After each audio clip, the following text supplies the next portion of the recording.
அதிமுக நிர்வாகியிடம் 21,73,000 ரூபாய் மோசடி செய்த கில்லாடி பெண்ணை மறைமலை நகர் காவலர்கள் கைது செய்து சிறையில் அடைத்தனர்.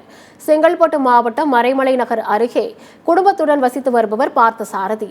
அதிமுக நிர்வாகியான இவர் அரசு பணிகளை ஒப்பந்தம் எடுத்து செய்து வருகிறார். பார்த்தசாரதிக்கும் பொத்தேரி பகுதியில் பியூட்டி பார்லர் நடத்தி வந்த கலா என்ற பெண்ணுக்கும் கடந்த 4 ஆண்டுக்கு முன்பு பழக்கம் ஏற்பட்டுள்ளது.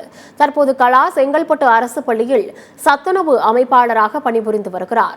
பார்த்தசாரதி தான் இந்த வேலையை வாங்கி கொடுத்ததாக கூறப்படுகிறது. கலா தனது குடும்ப செலவிற்கும் தொழில் துவங்குவதற்கும் பார்த்தசாரதியிடம் சிறுக சிறுக 16,73,000 ரூபாய் கடன் வாங்கியதாக தெரிகிறது. பின்னர் தனக்கு சொந்தமான வீட்டை கிரயம் செய்து தருவதாக கூறி மேலும் 5 லட்சம் ரூபாய் வாங்கிய கலா 21,73,000 ரூபாய்க்கு காலாவதியான காசோலையை கொடுத்துள்ளார்.